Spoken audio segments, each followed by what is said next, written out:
তুমি 100 বার দুরূদ পড়ো, পয়রা যদি ঘুমাও, ঘুমাইবার ফলে তুমি যদি মারা যাও, আমার নবী, আপনার নবী রাহমাতুল লিল আলামিন নবীজি হাজির হয়ে যান। সুবহানাল্লাহ, সুবহানাল্লাহ। আমার নবী, আপনার নবী রাহমাতুল লিল আলামিন নবীজি কি হয়ে যান? হাজির হয়ে যান মরার ফলে। কিভাবে প্রমাণ? কি এক যুবক মক্কায় হজ করার জন্য চলে গেলেন। গভীর মনোযোগ, আজকে কিন্তু বেশি ইয়াতে গেছি না, গভীর আলোচনা চলে গেলাম। আমার যুবক ভাইরাই, আমার মুসল্লি বাবা জিরা গো, ও যুবক ভাইরাই, এক যুবক হজ করার জন্য মক্কায় চলে গেল। কিন্তু মক্কায় হজ করতেছেন, হজের যত কার্যক্রম আছে সকল কার্যক্রম গুলা ওই ব্যক্তি পালন করতেছে। দেখা গেল হজ করার সময় যে জায়গার মধ্যে, যে জায়গায় যাবে ওই জায়গায় দুরূদ, ওই জায়গার দোয়া আছে, ওই দোয়াগুলা পড়তে হয়। জানিয়ে দেওয়া হয়, তুমি যদি কাবা শরীফে যাও, কাবা শরীফ যদি তাওয়াফ করো, তাহলে কাবা শরীফে তাওয়াফ করার একটা দোয়া আছে। মিনা বাজারে যদি যাও, মিনা প্রান্তরে, ওই মিনা প্রান্তরে একটা দোয়া আছে। ও যুবক, সাফা মারওয়া যদি দৌড়াদৌড়ি করো, ওই জায়গার মধ্যেও একটা দোয়া আছে। কিন্তু মক্কা শরীফে তাওয়াফ করতেছে ওই যুবক কিন্তু ওই দোয়া পড়ে নাই। ওই যুবকটা জানেননি কি পড়ে? সে আমার নবীর উপরে দুরূদ পড়তেছে। আমার নবীর উপরে দুরূদ পড়ে। আল্লাহু আকবার বলেন না? আবার নবীর উপরে দুরূদ পড়ে। যে জায়গায় যায় সেই জায়গায় আমার নবীর উপরে দুরূদ পড়ে। সাফা মারওয়ায় গেল, ওই জায়গার মধ্যেও আমার নবীর উপরে দুরূদ পড়তেছে। তায়েফের জমিনে গেল, আমার যুবক ভাইরা আরাফাতের ময়দানে গেল, যে জায়গার মধ্যে যাইতেছে সেই জায়গার মধ্যে আমার নবীর দুরূদ পড়তেছে ওই যুবকটাই। এমন সময় একটা লোক লক্ষ্য করলো, এই যুবকটা যেখানে যায় শুধু নবীর উপরে দুরূদ পড়ে। ঘটনাটা কি বুঝলাম না। কাবা শরীফে গেলে কাবা শরীফের একটা দোয়া আছে, ওই দোয়াটা না পড়ে সে দুরূদ পড়তেছে। সাফা মারওয়ায় গেল, যাওয়ার ফলে সেই দেখা গেল সাফা মারওয়া দৌড়াদৌড়ির একটা দোয়া আছে, ওই দোয়াটা না পড়িয়া সেই দুরূদ পড়তেছে। আমার যুবক ভাইরা আরাফাতের ময়দানে গেল, আরাফাতের ময়দানে ওই আমার নবীর উপরে দুরূদ পড়তেছে। ওই লোকটাই লক্ষ্য করতেছে, রে বাবা ভাইরাই, যুবকরাই সব সময় নবীর উপরে দুরূদ পড়তেছে। আমার বন্ধু, ও বন্ধুরে, বন্ধুরে, দুরূদের ফজিলত দেখেন কত গুরুত্বপূর্ণ। দুরূদ পড়লে কত লাভ হয়।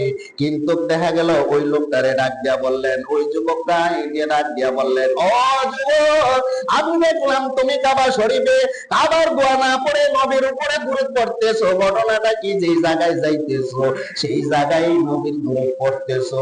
ঘটনাটা কি রে যুবক? একটু মন খুলে আমাকে বলবেনি। যুবক নীরব হয়ে রইলেন, চোখের পানি বালায়া বালায়া একবারে নীরব রইল। ডাক দিয়ে বললেন, যুবক রে, তুই কাঁদতেছো কেন? তুমি এইভাবে কাঁদতেছো কেন? চোখের পানি ফালায়া ফালায়া কাঁদতেছো। ডাক দিয়ে বললেন, আপনি আমারে জিজ্ঞাসা করলেন কাবা শরীফে যাওয়ার ফলে আমি কাবা শরীফের দোয়া কেন পড়ি নাই, নবীর উপরে কেন দুরূদ পড়লাম? আমি আরাফাতের ময়দানে গেলাম, সেখানে কেন আমি নবীর উপরে দুরূদ পড়লাম? আবার মিনায় গেলাম, সেখানে কেন আমি আমার নবীর উপরে দুরূদ পড়লাম? এই সম্পর্কে আপনি জানতে চাইলেন। শুনবেননি কহা আমি শুনবো। তুমি কেন গো সব জায়গার মধ্যে এই নবীর দুরূদ পড়লাই? যুবক ডাক দিয়ে বললেন, তাহলে শুনেন আপনি। আমার যুবক ভাইরা, ওই যুবক ডাক দিয়া বললেন, আমি যখন একদিন আমার বাবা আমারে ডাক দিয়া বললেন, ছেলে রে, আমার মনে চাইতেছে আমি হজ করার জন্য যাব, হজ করব, কিন্তু মন তো মানতেছে না। আমার বাবা যখন আমার কাছে বলল, আমি বললাম, বাবা আপনার যদি মনে চায় তাহলে আপনি হজ করতে যান, তাহলে আপনার আমার সঙ্গী কে হবে? ও আপনার যাকে মনে চায় তাকে আপনার সঙ্গে বানাইলেন।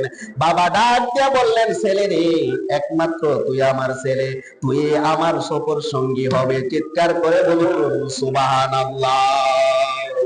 আমার যুবক ভাইরা, ওই লোকটা কি করলেন, ওইভাবে বললেন, বাবা আমার সফর সঙ্গী বানাইয়া রওনা হয়ে গেল। আজকে যেভাবে আমরা হজ করতেছি, ওই সময় ওই রকম হজ করার সুযোগ সুবিধা ছিল না রে বাবা ভাইরা। হেঁটে হেঁটে হজ করতে হয়, অথবা মসজিদের মধ্যে রাত্রে রাত যাপন করতে হয়, নয়তো তাবু বানাইয়া ওই তাবুর মধ্যে থাকতে হয়। এইভাবে ওই লোকটা তার ছেলে তার বাবাকে নিয়ে রওনা হইয়া গেল হজ করার জন্য। কিন্তু আর একটা ঘটনা আমি আপনাকে বলি, আমার বাবা কোনোদিন নামাজ পড়তে আমি দেখি নাই, তবে রাত্রের বেলা ঘুমাইতে আমি দেখেছি। আমার বাবা আমার নবীর উপরে 100 বার দুরূদ পড়া ঘুমাইতে। ইয়া রাসূলুল্লাহ, ইয়া হাবিবাল্লাহ, ইয়া রাসূলুল্লাহ, ইয়া হাবিবাল্লাহ, ইয়া রাসূলুল্লাহ,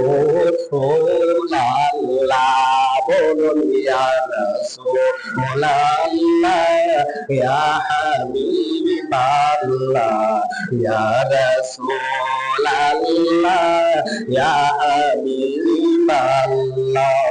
ইয়া রাসূলুল্লাহ। তুমি জীবন, তুমি মরণ, আদার গরে তুমি আপন, তুমি জীবন, তুমি মরণ, আদার গরে তুমি আপন, তুমি মোদের পারের তরি, তুমি মোদের তরি, তুমি নিদানে তরানে ওয়ালা, ইয়া রাসূলুল্লাহ, ইয়া হাবিবাল্লাহ, ইয়া রাসূলুল্লাহ, ইয়া হাবিবাল্লাহ, ইয়া রাসূলুল্লাহ। তুমি আমার আশার আলো, তাই তো তোমায় বাসি ভালো। তুমি আমার আশার আলো, তাই তো তোমায় বাসি লো। হৃদয় নামে ফুলদানিতে, হৃদয় নামে ফুলদানিতে গেতে রেখেছি প্রেম মালা। ইয়া রাসূলুল্লাহ, ইয়া হাবিবাল্লাহ, ইয়া রাসূলুল্লাহ, ইয়া হাবিবাল্লাহ, ইয়া রাসূলুল্লাহ, ইয়া রাসূলুল্লাহ। লোকটা ডাক দিয়া বললেন, আমার বাবা ঘুমানোর আগ মুহূর্তে উজু করিয়া আমার নবীর উপরে 100 বার দুরূদ পড়তেন, দুরূদ পড়া ঘুমায়া যাইতেন। এটা আমি শুনলাম আমার আম্মার থেকে। আল্লাহু আকবার বলেন। আমি আমার আম্মার থেকে শুনলাম। ওই বাবাকে নিয়ে রওনা হয়ে গেলাম হজ করার জন্য।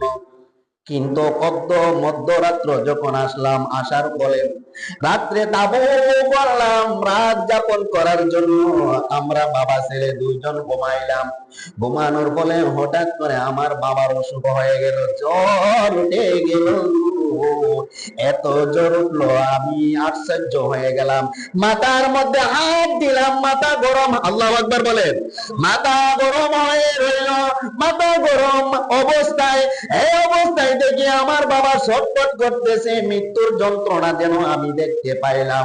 আমার বাবার চেহারার মধ্যে সারা শরীর কাঁপা শুরু হইল। কিন্তু ঘন্টা 2 ঘন্টার পরে এমন জ্বর উঠলো, আমার বাবা এই দুনিয়া ছাড়িয়া চলে গিয়েছেন। আমার বাবা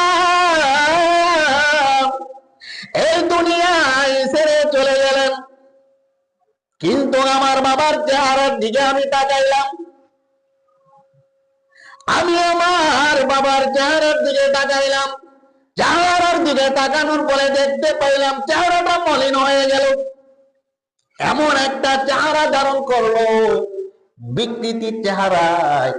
এই অবস্থায় দেখি আমি চিন্তায় পড়ে গেলাম, সকাল বেলায় যদি আমার বাবারে এই চেহারা দেখে মানুষে, তাহলে সকলে তো আমার বাবার সমালোচনা করবে, ঠিক কিনা?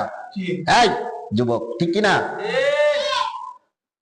সকাল বেলা যদি ঘুম থেকে উঠায় আমার বাবার এই অবস্থায় দেখে, তাহলে আমার বাবার চেহারা দেখায় সকলে সমালোচনা করব। এই অবস্থায় চিন্তার মধ্যে পড়ে গেলাম, কি হবে গো, কি হবে সকাল হইলে? আমাকে তো আমার বাবার নিয়ে সমালোচনা করবে। আমি তো এই নিয়ে চিন্তার অবস্থায় পড়ে গেলাম। আমার বাবার বুকের মধ্যে মাথা রাইখে আমি রাতের বেলা ঘুমাইয়া গেলাম। রাত্রের বেলা ঘুমাইয়া গেলাম।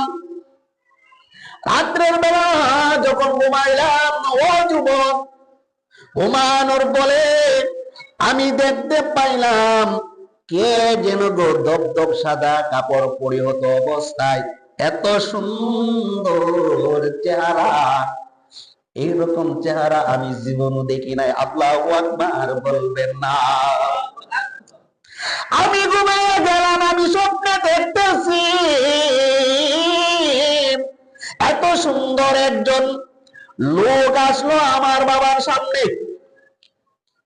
আমি এরকম চেহারা, এত সুন্দর আমি লোক আমি দেখি নাই। ওই লোকটা ইসাই আমার বাবার চেহারাটার মধ্যে এভাবে মোলায়া দিলেন। সুবহানাল্লাহ কন্যা। এভাবে মরাইয়া দিলেন। মরানোর ফলে আমি দেখতে পাইলাম আমার বাবার চেহারা দিয়া নূর ভাসতেছে। আমার বাবার চেহারা দিয়ে নূর ভাসতেছে। স্বপ্নে দেখতেছেন কেডা? ছেলে। আল্লাহু আকবার বলেন না? আমার বাবা চেহারা দিয়ে নূর ভাসতেছে। এই অবস্থায় দেখিয়া ওই লোকটাই এভাবে মুখ মারাইয়া দিয়া চলে যায়। আমি হাত দিয়ে ধরে ফেললাম ওই লোকটারে, ডাক দিয়ে বললাম, কে গো, কে কে আপনি? এত সুন্দর চেহারা, এত সুন্দর সুরম একটা বডি, আমি এইরকম মানুষ কোনদিন দেখি নাই। আজকে কেন গো আপনি আইলেন? আমি ঘুমানোর আগে আমার বাবার চেহারাটা দেখছিলাম মলিন, এমন বিকৃতির চেহারা আর কোনদিন এইরকম চেহারা দেখি নাই, এই বিকৃতির চেহারা দেখি নাই। বাবার চেহারা দেখে আমি চিন্তিত অবস্থা হয়ে গেলাম।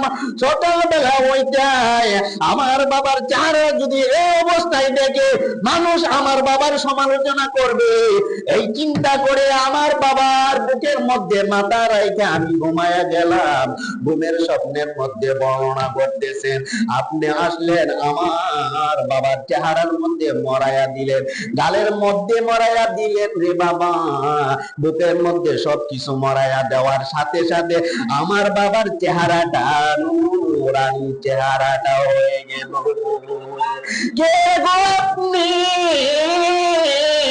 আপনি যতক্ষণ পর্যন্ত আপনার পরিচয় না দিবেন ততক্ষণ পর্যন্ত আমি আপনার হাত ছাড়বো না।